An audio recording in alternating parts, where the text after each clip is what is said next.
اس کی خوبصورتی کے لیے وہ بھی اٹھا کے یہاں لے آیا تھا، اور اسی طرح اس نے یہودیوں کو پکڑ کے یہاں سے جلا وطن کیا اور وہاں جا کر کے بیبلونیا میں بھیڑ بکریوں کی طرح عوام میں تقسیم کر دیے، 2 تو لے جا، 3 تو لے جا، اور ان کے اوپر ایسے نشانات لگا دیے جو غلام ہونے کو ظاہر کرے، ان کو مکمل طور پر غلام بنا دیا گیا۔ اور اس زمانے میں جناب دانیال علیہ السلام یہ پیغمبر تھے، یہ بھی ان قیدیوں میں تھے کہ ان کو بھی غلام بنانے کی اس نے ناپاک تدبیر کی تھی۔ کبھی انہوں نے یہ خواب دیکھا تھا جو دانیال کی کتاب میں موجود ہے کہ ایک مینڈا انہوں نے دیکھا جس کے اوپر 2 سینگ ہیں، اور وہ نکلتا ہے تو وہ میڈیا وغیرہ کو بھی فتح کرتا ہے اور اس علاقے کو فتح کرتا ہے اور ان کو آسائش ملتی ہے، سکون ملتا ہے۔ انہوں نے پھر اس خواب کی تعبیر کی کہ کوئی بادشاہ ایران میں اقتدار میں آئے گا کہ جو میں نے ذکر کیے ہیں ان علاقوں کو فتح کرے گا، اور فتح کرنے کے بعد ہمیں آزادی دلائے گا۔ اس کو سائرس کہتے ہیں، سائرس، انگریزی میں اس کو سائرس کہتے ہیں، SERUS، سائرس، اور اردو فارسی میں سائرس اس کو کہتے ہیں۔ سائرس اقتدار میں آیا۔ سائرس ایک عام گمنام آدمی تھا، لیکن اللہ تعالیٰ نے اس کو ترقی دی، بادشاہ بن گیا، اور اس نے حملہ کیا۔ اس کی دل میں یہ خیال آیا کہ یہ جو کوئی صوفی قسم کے لوگ ہیں، درویش ہیں، ان کو اس نے پکڑ کے گرفتار کیا ہوا ہے، اس نے نیبوکڈنیزر نے، بختنصر نے، اس کو مارنا چاہیے۔ اس کو مار کے ان کو آزاد کیا اور ان کو کہا کہ اب آپ کو دوبارہ ہیکل سلیمانی تعمیر کرنے کی اجازت ہے، ہیکل سلیمانی تم تعمیر کرو، اور جتنے نوادرات اور عجائبات تمہارے لوٹ کے یہ لایا تھا واپس کرتا ہوں۔ ان کو پھر مکمل آزادی فراہم کی، اور جناب دانیال علیہ السلام کو مکمل تبلیغی حقوق دیے کہ آپ خدا کی طرف سے اگر اپنے آپ کو پیغمبر سمجھتے ہیں تو اس کی تبلیغ کرے، آپ کو میرے ملک میں تبلیغ کی اجازت ہے۔ تو پھر یہی آدمی مختلف، یہی وہ آدمی ہے جس نے کبھی سفر کیا تھا، سورج جدھر غروب ہوتا اس طرف اور جدھر سے طلوع ہوتا اس طرف، یہ لمبی تفصیلات اس میں نہیں جاتا، یاجوج ماجوج کے ساتھ جو حصہ متعلق وہ عرض کرتا ہوں۔ یہ 3 سفر اس کے مشہور ہیں۔ اس کو ذوالقرنین ہمارے محققین نے کہا ہے۔ یہ جو سکندر دوسرا ہے نا، مقدونیہ والا، جو جس کا جو یہ ارسطو جس کا وزیر تھا، وہ نہیں ہے، اس لیے کہ مقدونیہ کا رہنے والا جو سکندر تھا، Alexandra the great, Alexandra the great جس کو کہتے ہیں نا، یہ مقدونیہ کا رہنے والا تھا۔ تو یہ گریک کا بادشاہ تھا۔ اس نے پہلے پومپی کے ساتھ اور گراسس کے ساتھ، پومپی اور گراسس کے ساتھ اس نے ٹرائی ایمویریٹ بنایا تھا۔ ٹرائی ایمویریٹ ایسے نظام حکومت کو کہتے ہیں جس میں 3 بادشاہ ہوتے ہیں، 3 حکمران ہوتے ہیں۔ تو پہلے اس نے ایک کو لیا، پھر دوسرے کو لیا، پھر مستقل اپنا اعلان کر دیا۔ یہ سکندر جو بنا تھا وہ اس طرح بنا تھا۔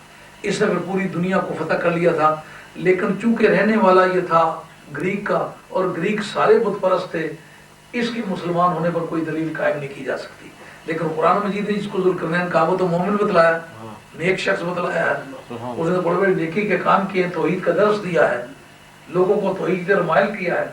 اس سکندر کے متعلق تاریخ نہیں بتلاتی کہ اس نے کبھی اسلام کا نام بھی لیا ہے یا کسی آسمانی دین کا یہ تابع بھی تھا، بلکہ اس نے سب کو مٹا مٹو کے تو دنیا میں جتنے بھی کام کیے، مثلا آپ کے جیل میں راجہ پورس کے ساتھ اس کی جنگ ہوئی ہے، لیکن اس کے اندر بھی جو لکھا پڑا ہوا ہے وہ یہی بتاتا ہے کہ اس کا کوئی دین و ایمان نہیں تھا سوائے بادشاہی کے، اس کا کوئی مشن نہیں تھا۔ اس سے پوچھا کہ پورس سے جنگ کیوں کرتے ہیں؟ انہوں نے کہا تاج و تخت کے لیے کرتا ہوں۔ انہوں نے کہا اور کوئی آپ کا مذہبی اختلاف؟ انہوں نے کہا میں مذہب کا ماننے والا ہی نہیں ہوں، تو اختلاف کیا ہے؟ تو یہ ظاہر ہے کہ اسکندر تو اس ذوق کا آدمی ہے۔ یہ سائرس تھا، وہ ذوالقرنین اس کو کہ 2 سینگوں والا، ان کو چونکہ دانیال علیہ السلام نے 2 سینگوں والا اس کو خواب میں دیکھا تو اس کی یہ تعبیر کی۔ بعد میں 1938 میں استخر ایک جگہ ہے جو اس کا دارالخلافہ رہا ہے سائرس کا، وہاں سے ایک پتھر کا پتلا دریافت ہوا تھا جس پر سائرس لکھا ہوا تھا اور اس کے سر پہ 2 سینگ بتلائے ہوئے تھے۔ اس کا مطلب یہ ہے کہ وہ کوئی تاج اس طرح کا پہنتا تھا جس کے اوپر 2 سینگوں کا نقشہ تھا، تو وہ اسی وجہ سے وہ پہنتا تھا کہ دانیال علیہ السلام نے اس کو عالم خواب میں 2 سینگوں والا دیکھا۔ یہ جس وقت یا کاکیشیس کے علاقے میں، تو ان لوگوں نے کہا کہ یہ سورہ کہف میں گزر چکا ہے، غالباً سورہ کہف کی آیت نمبر 94 میں یہ بحث گزری ہے۔ انہوں نے کہا ہم آپ کی مالی طور پر امداد کریں گے، سامان کی امداد کریں گے، آپ کوئی ایسی دیوار یہاں بنا دیں کہ یہ ہر سال ہر آئے دن ہمارا ستیہ ناش کر کے چلے جاتے ہیں، ان کو کسی طرح روکے۔ انہوں نے کہا نہیں، جو کچھ اللہ نے مجھے دیا ہوا ہے اس کی موجودگی میں مجھے تم سے کوئی لینے کی حاجت نہیں۔ اس نے پھر ایسا کیا کہ یہ 50 میل لمبائی کی ایک دیوار اس درے کے درمیان بنائی، دونوں پہاڑوں کے درمیان، جب یہ 29 فٹ اونچائی کی ہے اور 10 فٹ چوڑائی کی ہے، یہ موٹائی کی، اور لمبائی اس کی 50 میل ہے، لمبائی 50 میل ہے، اونچائی اس کی 29 فٹ ہے، اور اس کی جو موٹائی ہے وہ 10 فٹ ہے۔ اس کو لوہے کی چادریں ڈال کے دھوکنی سے انہیں گرم کرو، جب وہ بالکل آگ کی طرح ہو گئی، اس وقت پگھلا ہوا تانبا لے کے اس پر ڈالا تو وہ ایک ایسی دیوار بنائی۔ اس کا ذکر پروردگار قدر کہ ابھی تک وہ اسی طرح بند ہیں، ان کی آمد، یہ منگولیا کے برادری کے لوگوں میں سے ہیں، لیکن ان کی حیثیت بڑی مختلف ہے پوری سوسائٹی سے، تو وہ پوری دنیا کے ساتھ ان کا رابطہ نہیں ہے۔ اور آج لوگوں کے ساتھ جو دنیا رابطے کر رہی ہے، آج کے رابطے میں وہ بتاتے ہیں موجودہ کے جغرافیہ دان کہ لوگوں سے رابطہ نہیں کر سکے، کہ ان کے اندر انسانی صفات نہیں ہے، اگر ان کے قریب جائیں تو سوائے درندوں کے پکڑ کے کھا لینے کے اور کچھ نہیں ہے، تو ان کی وہاں وہ زندگی گزر رہی ہے۔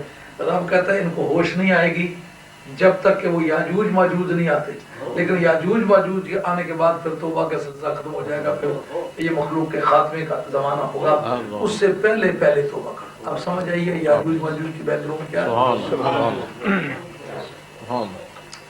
ہے۔ جب اللہ کی قدرت سے وہ دیوار پھٹ جائے گی تو پھر ہر بلندی سے، ہر اونچائی سے وہ دوڑتے ہوئے نیچے اتریں گے۔ اقترب الوعد الحق فاذا هي شاخصة ابصار الذين كفروا۔ اچانک وعدہ جب اللہ تعالیٰ کا قریب آ گیا، یعنی قیامت قریب آ گئی، تو دیکھیں گے کہ کفار کی آنکھیں پتھرا کے رہ جائیں گی، کہیں گے سچ مجھ وہی بات ہوئی، جو سنتے تھے ہوگی، ہم کہتے تھے نہیں ہوگی، بس وہی چلی ہے۔ لیکن مومنوں کی آنکھیں، ان کا کہ ساری زندگی اسی انتظار میں گزاری ہے، قیامت کا دن نبی پاک کے دیدار کا دن ہے۔ ہائے ہائے ہائے ہائے، قیامت کا دن، ان کی زیارت کا دن، امتی تیری قسمت میں لاکھوں سلام۔ یہ تو خوش ہوگا کہ قیامت آ گئی ہے، قیامت کا دن تو اس کے لیے خوشی کا باعث ہے، اور مرنے والا خوشی کرتا رہا۔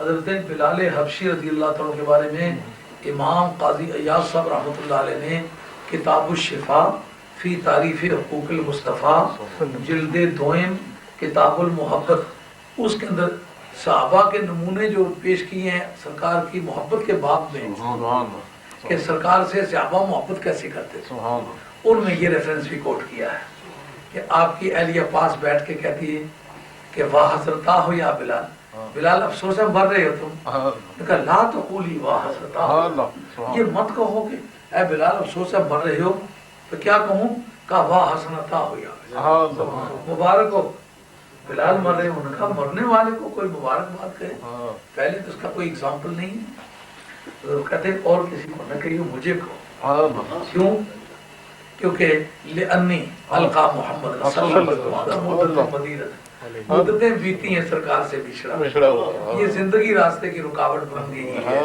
جب میں قبر میں جاؤں گا تو سرکار تشریف لائیں گے، دل نہ کیوں ہوں مضطرب موت کے انتظار میں، سنتا ہوں مجھ کو دیکھنے آئیں گے وہ مزار میں۔ علامہ اقبال کو کہتے ہیں نشان مرد مومن باتو گویم چو مر گایت تبسم برل بیگوست، مرد مومن کی نشانی تم سے کہوں، جب موت آئے تو اس کے ہونٹوں پر مسکراہٹ ہوتی ہے۔ وہ تو سمجھتا ہے کہ اب وہ منڈی لگنے لگی ہے جب میری اصل قیمت کھلے گی، اس جگہ کی قیمت بنانے کے لیے تو لوگوں نے زندگیاں قربان کی۔ یہ تصور جو آج اسلام میں ملتا ہے، یہ اسلام نے جو پریسیڈنٹس اس کی یہ نظیریں پیش کی ہیں، سابقہ امتوں میں نہیں ملتی۔ آپ نے دیکھا نہیں، بخاری اور مسلم دونوں میں حضرت ہریرہ کی روایت موجود ہے رضی اللہ تعالیٰ کہ ملک الموت آتے ہیں جان نکالنے سے، تو مار کے تھپیڑا تو آنکھ نکال دی۔ لمبی بات اس تفصیل میں نہیں جاتے، مگر موت اچھی تو نہیں لگی، جا کے رب سے بات کرتے ہیں، اے اللہ انت ارسلتنی الی الرجل الذی لا يحب الموت، مولا کریم اس آدمی کی طرف مجھے بھیجا جو موت کو پسند نہیں کرتا، ابراہیم علیہ السلام کی بارگاہ میں ملک الموت گئے، کہا رب نے جان قبض کرنے کے لیے بھیجا، کہا رب سے پوچھ کے آؤ کہ تم نے میری خلیل ہونے کا دعویٰ کیا ہوا، اعلان کیا ہوا ہے، تو ارأیتا خلیلا یمیت خلیلہ، کبھی دیکھا یار یار کو قتل کر ڈالے؟ معلومات موت کے دروازے پر چل کر تو کوئی خوشی نہیں، بلال تم کیوں خوشی مناتے ہو؟ کہا دل نہ کیوں ہو مضطرب، موت کے انتظار میں، سنتا ہوں مجھ کو دیکھنے آئیں گے وہ ہزار۔ ہدایہ شریف میں کتاب الجنائز میں ایک جزیہ آتا ہے، وہ 3 صحابی جو میدان احد میں زخمی ہوئے تھے، اسکولوں کالجوں میں پڑھایا جاتا ہے کہ ان میں یُؤْثِرُونَ عَلَىٰ أَنفُسِهِمْ وَلَوْ كَانَ بِهِمْ خَصَاصَةٌ، کہ وہ خود حاجت بھی ہو لیکن دوسرے کو ترجیح دیتے ہیں، یہ معنوں سے نکلتے ہیں، مگر اصل بات اور ہے۔ وہ بات کیا ہے؟ ایک صحابی جو دم توڑ رہے ہیں، ایک صحابی پانی لے کے ان کے پاس جاتے ہیں، یہ پانی پی لو، ان کا نہیں اگلے ساتھی کے پاس پانی لے جاؤ، وہ تکلیف ہے۔ جب ان کے پاس پہنچے ان کا وہ آگے جو صحابی ہے اس کو زیادہ تکلیف ہے۔ اس سے نتیجہ یہ اخذ ہوتا ہے کہ مرتے مرتے بھی دوسرے بھائی کا خیال کیا، مگر اصل بات اور ہے، اس کا نام ہے علماء فقہ کی زبان میں ارتصاص، الف را تا اور سے 3 نقطوں والی الف اور سے 3 نقطوں، ارتصاص کس بات کا نام ہے؟ ارتصاص اس بات کا نام ہے کہ کوئی زخمی آدمی جو جہاد میں زخمی ہوا ہے، جس کی شہادت کا چانس بن گیا ہے، مگر اس کی جان بچانے کے لیے اس کو وہاں سے اٹھایا ہے، کہیں لے گئے ہیں، پانی پلایا ہے یا لا کے دوا دی ہے، کوئی چارہ کیا اس کی زندگی کو بچانے کے لیے، دوا دی ہے، مگر پھر وہ مر گیا ہے، اب حقیقتاً وہ شہید ہوگا، حکماً شہید نہیں ہوگا، اس کو غسل بھی دیا جائے گا، اس کو کفن بھی دیا جائے گا، لیکن اگر کوئی تدبیر قبول نہ کرے تو اس حالت میں ارتصاص سے بچ گیا، اب وہ حقیقتاً بھی شہید ہے، حکماً بھی شہید ہے۔ اب وہ صحابی پانی پینے سے کوئی بہانہ بناتا ہے، پانی آگے لے جاؤ تاکہ وہ عشق کی منڈی میں جو میری قیمت بنتی ہے وہ نہ گر جائے۔ نبی پاک کی بارگاہ کے تاجروں کا حال دیکھا، سر بھیج اساں سودا کی اسلام کو سمجھنے کے بعد جو لذت آتی ہے نا، وہ پڑھنے سے سمجھ نہیں آتی، پڑھنے سے وہ لذت حاصل نہیں ہوتی۔ اب دیکھو اس میں کتنا ایک عشق و محبت کا طوفان اٹھتا ہوا معلوم ہوتا ہی نہیں ہوتا، ایسا پتا چلتا ہے عشق کے انبار لگے ہوئے ہیں۔ مرتے وقت ایک آدمی اس لیے نہیں پانی پینا چاہتا کہ جس دنیا عشق و محبت میں مجھے تولا جانے والا ہے، یہ پانی کے چند گھونٹ اگر پی لوں گا تو پھر اس ترازو پہ رکھا ہی نہیں جاؤں، چلو جہاں اور قربانی دیا وہ پانی نہیں، بہانہ کو بناتے موت کے دروازے پر ہو، زندگی کی تدابیر کو قبول نہ کرے، اس کو پھر ایک مرتبہ آپ تحقیقات کے پیمانے پر رکھ کے تولے کہ پہلے کائنات میں بھی انسانیت اس طرح کی گزری ہے نہیں؟ موسیٰ علیہ السلام کہیں کیوں آئے ہو؟ ابراہیم علیہ السلام آئے کیوں آئے ہو؟ ادھر یہ کہنے والا کہ نمک چھڑکو مزہ اس میں ہی آتا ہے، خدا شاہد نہیں حاجت میرے زخموں کو برہم کی، میں ان لوگوں میں سے نہیں۔ کہا کہ قیامت قریب آ گئی، سچا وعدہ قریب آ گیا، اور جن لوگوں نے کفر کیا تھا ان کی آنکھیں پتھرا کے رہ جائیں، ان کی آنکھیں تاڑے لگ جائیں،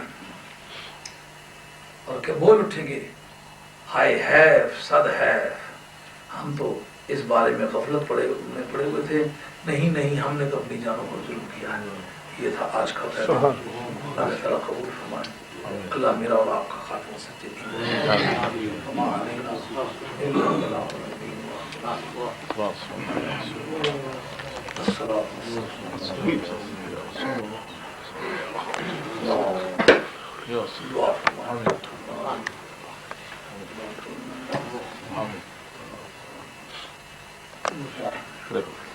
جو ساتھی کوئی کام اپنے ذمہ لیتا ہے نا، تو یہ ایسا نہیں کہ اس پر سٹیمپ لگ گئی ہے۔ مثلا ایک آدمی سے کہا میں برتن یا بشو کے دھو لوں گا، جس تاریخ وہ نہیں دھو سکے گا اس کو تو کہے گا آپ بندوبست کریں، ہم خوشی سے کریں گے، اس کا وہ شکریہ ادا کریں جو کرتا رہا۔ یہ ٹی وی ہے کوئی لگاتا ہے کوئی بجھاتا ہے، جب تک وہ خوشی سے کر سکتا ہے ٹھیک ہے. یہ تو دین کے کام ہے، اس میں رضاکارانہ طور پر بڑھ بڑھ کے کام کرو. یہ خطرہ نہیں محسوس کرنا کہ میرے ذمہ ہی پڑ جائے گا، نہیں.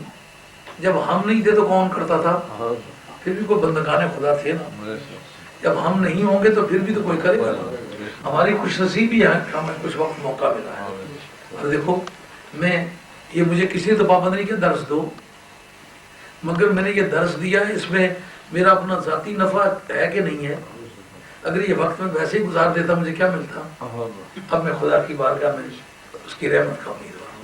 جتنے دوستوں نے سنا ان کے عقیدے صاف ہوئے، جو بیان کرنے والے ساتھی میرے بھی ہاتھ پر بیان کریں. الحمدللہ کوئی کچی بات میں نے نہیں بیان کی، جان دل چاہتا بیان ذمہ وار بات کروں اللہ کے فضل. تو یہ سب پورا پھیل رہا ہے دین. یہ میرے فائدے کی بات ہے، میرے نقصان کی بات ہے. ایسا تو نہیں میں اس ڈر سے نہ کروں کہ میرے ذمہ کوئی ڈال دے گا. اگر ذمہ کوئی ڈالے گا مجھے قتل تو نہیں کرے گا، اگر ذمہ بھی ڈالے گا تو اچھی بات ہے. تو آپ نے اللہ سے قائم دائم رکھے اور خاتمہ سچے دین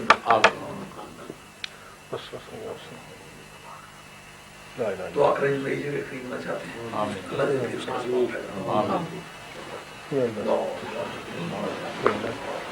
کا